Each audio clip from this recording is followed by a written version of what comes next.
My beautiful big-hearted Geminis, to save some time, I already shuffled the cards and laid them out. I'm using a Celtic 10 card spread that allows me to look at past, present, and future influences for the week. And as always, I'll be teaching the tarot through each card so you not only receive your forecast, but you start to build your own intuitive relationship with the cards, because that's what this channel is all about, using tarot for our betterment and our benefit.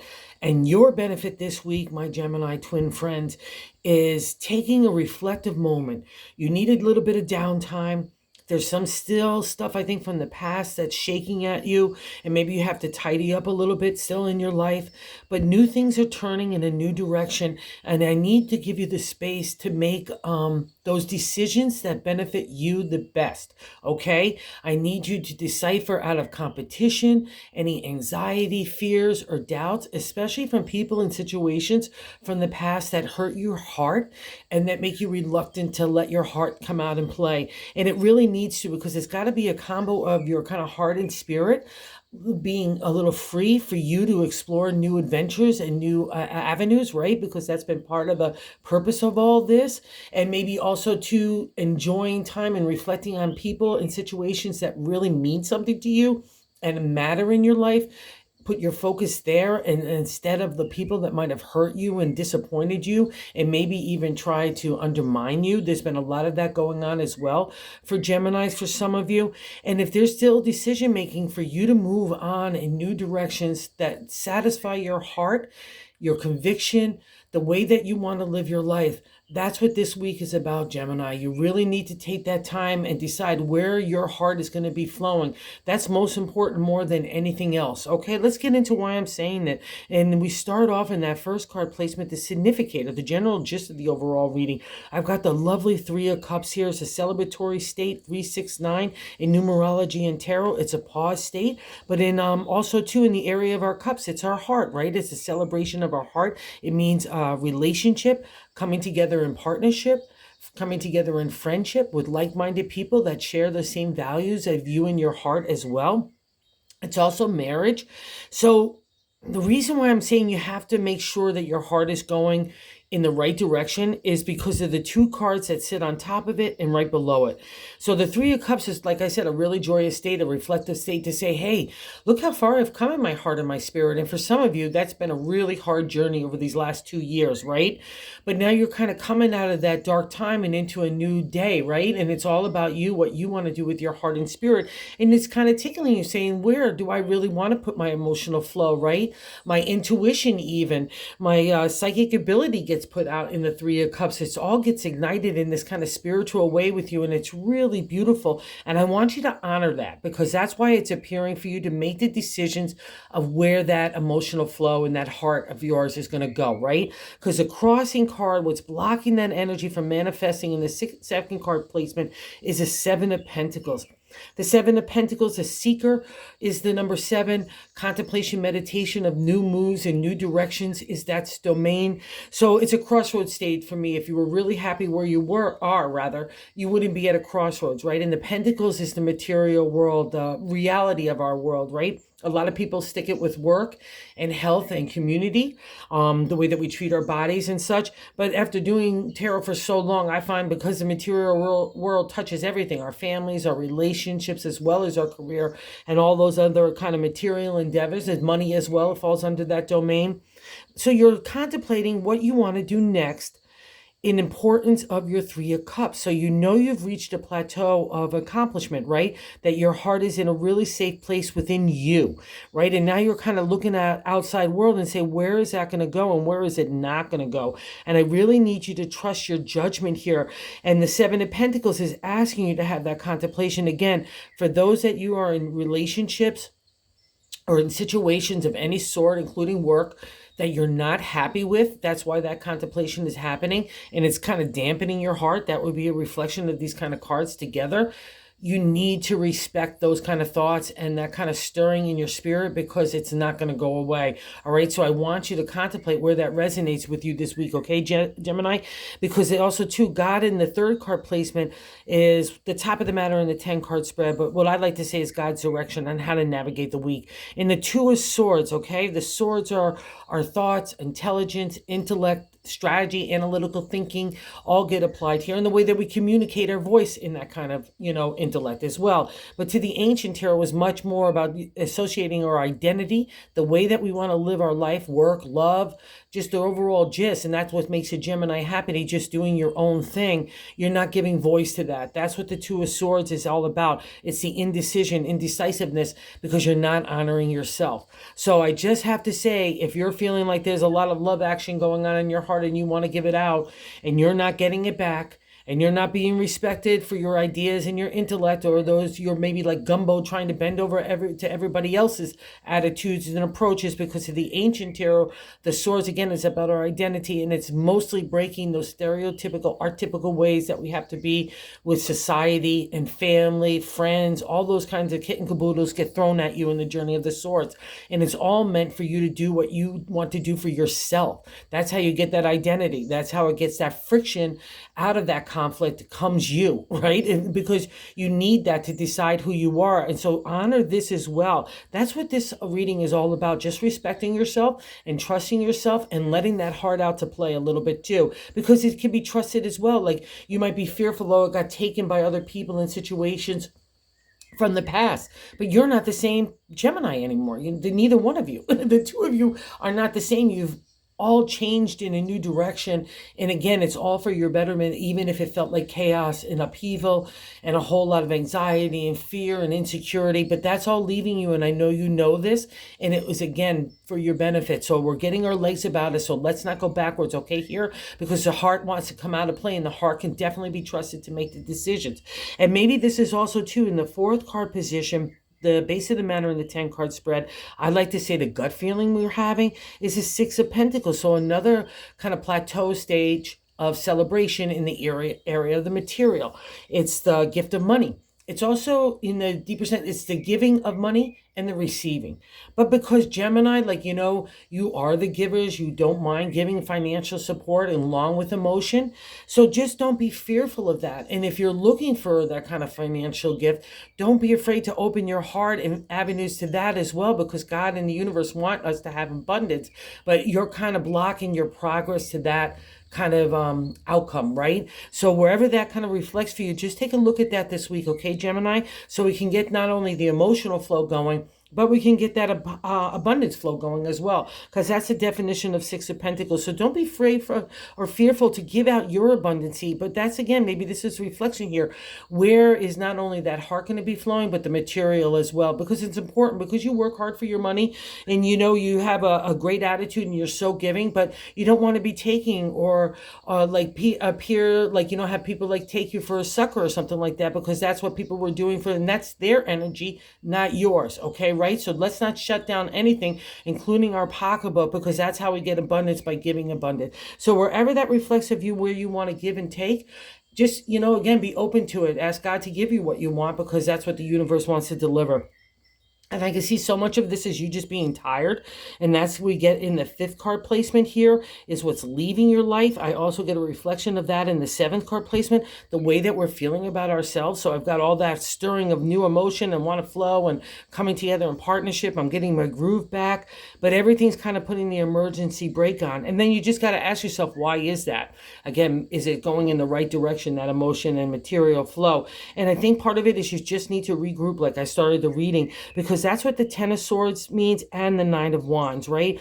It's a completion state in the minor arcana. When we reach the 10 and 9 numbers, we're ending that journey of the 10, right? In the suit of the swords, again, our identity, our intellect, our intelligence, strategy, analytical thinking, I guarantee has been applied as well, along with emotional drama, upheaval. Again, how do we get to our identity?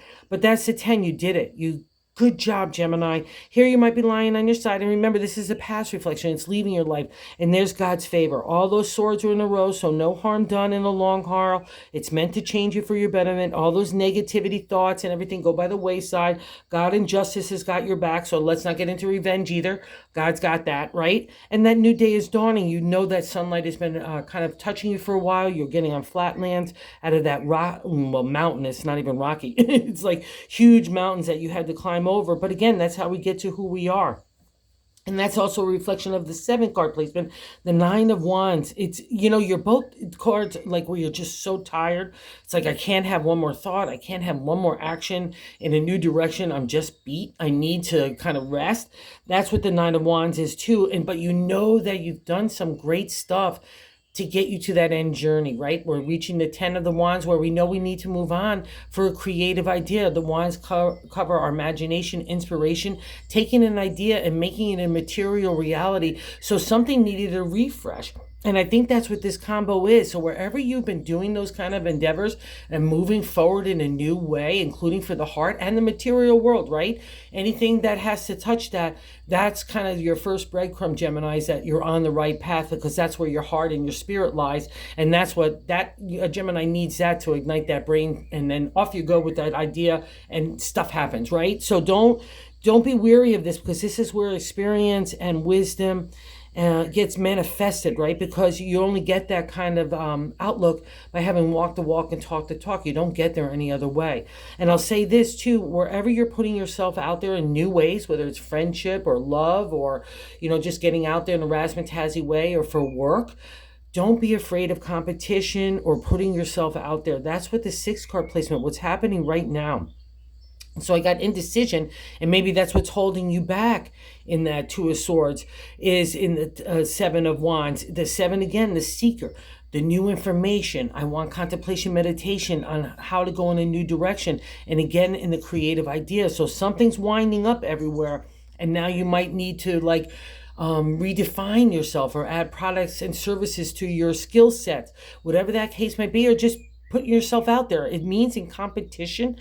In the definition of tarot, we all have to face competition. It's like the conflict of identity, right? We need that friction to make ourselves better, to make our outlook better, our attitude, as well as our work life too, right? Anywhere we're putting ourselves out there, if you're an entrepreneur and putting yourselves out in new ways, that's the door to open up, to see things from a new perspective and a viewpoint, to give you that competitive edge. It's not meant to make you doubtful. It's meant to make you insightful. I always loved this card because it always made me think, like when I was an entrepreneur in New York, it always made me think of okay, what's going on here that I can make my products up, myself, the people I work with, the people I'm servicing, so on. How could I make that relationship and that, again, whatever I'm trying to do better, right? Because it's an add value, and it gets our marketing and promotion or PR kind of juices flowing. And that's the domain of Gemini. You love that, guys. You love that kind of stuff. So let's not be fearful here. It gets you to spurn on in new directions, all for your benefit. And again, maybe you're just feeling a little tired from this combo. I get it.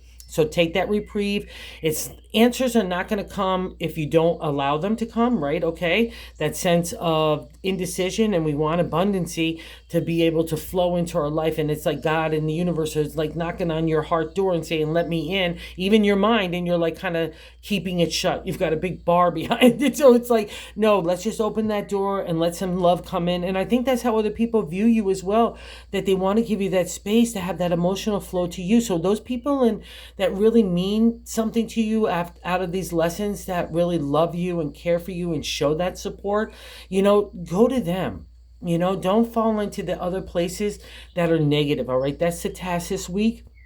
And again, your heart will lead the way if you just say, all right, let's go out and play. Let's not be fearful of the pocketbook. Let's not be fearful of competition. Let's not play with insecurity, fear, and anxiety, right? That's not our domain. That's what we see here in the 8th card placement of how other people look at you, is the Page of Cups, the youthful potential and opportunity in the area of the heart. For those of you that are looking to strengthen your intuition, your psychic abilities, your connection to the subconscious, God and the universe, that's a great card to do so. But it starts with self-love. That's what the card means in tarot, right? We need our own first dose of self-love, especially because you guys have been battered rammed of the heart. You've been hit by a 2x4 in every single way of the heart, but it was all again meant to get you to this new place for the people in situations that are good for you, not to be wasteful, okay? because people showed their true colors, and you realize that. So now the people around you really love you and care about you and want you to feel the same way about yourself. That's the Page of Cups here,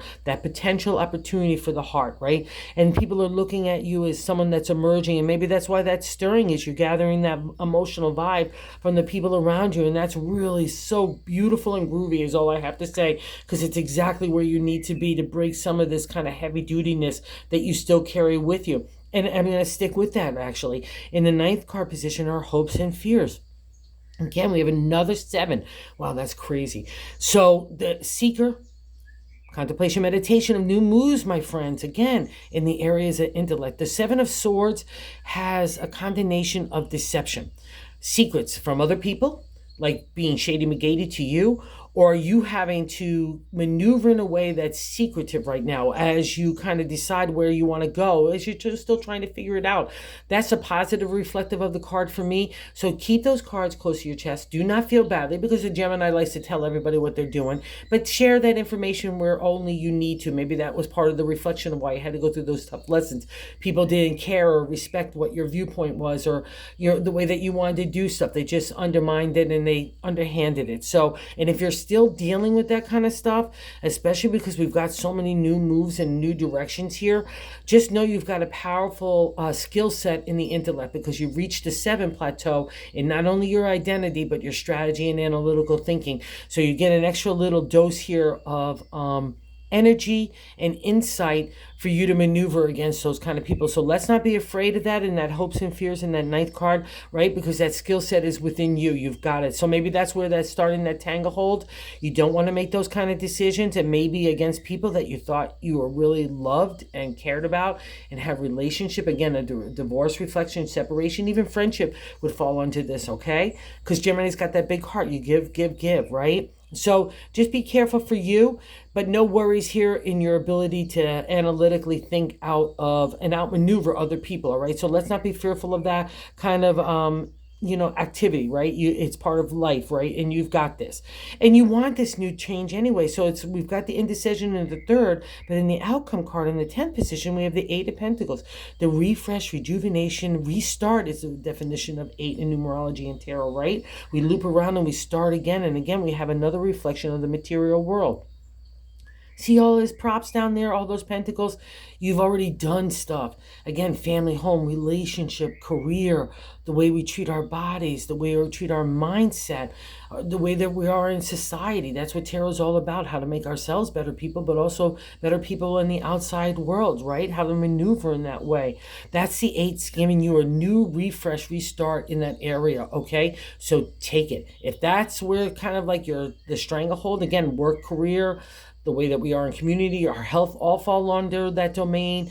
Getting back into nature is a good reflection here, touching grass and getting in water, whatever that is for you, getting around a nice little fire, wherever kind of connects you into that meditative state so you can break that stranglehold. That's a reflection of the 8. The refresh is coming, guys, okay? And I know you know it. It's already been happening for a while for some of you, and that's good. So it could feel like a little rushy. Maybe that's why the brakes are going on. It could feel like a big backwind to say, let's move it on, Gemini, and that's a lot of effort, but the universe wants you guys to have so much abundance and love. So it's just eager to get you there. But again, it has to be under your timetable. And it's obviously a time of reflection and allowing ourselves to give ourselves the freedom to explore new ways. And I'm going to stick with that too. At the end of this reading, in the bonus card, it's got the Ace of Pentacles. Again, another reflection of like the Page of Cups, the upsurge, the potential, the opportunity, the nurturing that comes out of the page, the love that comes out of the page, sparks at ideas. This is the domain of Gemini, to make an idea a material reality. That's the Ace of Pentacles. And what's nice, he's coming out of the water, right in the mountains in that back scene. I've accomplished all those tough challenges and trials and tribulations that the God has given me. Then I've gone and entered the water of enlightenment, of spiritual and emotional maturity as well. Here, I spend time with God and the universe to learn learned some stuff about my heart. And some of that stuff was really hard because it dealt with integrity, ethics, and character. That's the journey of the swords as well. And the pentacles too, right? Because it's loyalty, honesty, truthfulness in the way that we are ourselves, and the way our business dealings, and the way that we are in the outside world. So you've got this, you've got that big coin. So go make that materialize. Go take a bet on yourselves, right? That's the best bet of all, right, Gemini? So use this week for your contemplation meditation. Break that stranglehold. You got this. And let that heart out to play because it really wants to. Okay, so thank you so much for watching. I so appreciate it. And thank you for everybody that has subscribed. I just can't say thank you enough to grow the channel. Oh, and if you haven't subscribed, if you would consider doing so, we're trying to grow the channel to reach other tarot-minded people. So thank you again, Gemini, and have a good week, honey.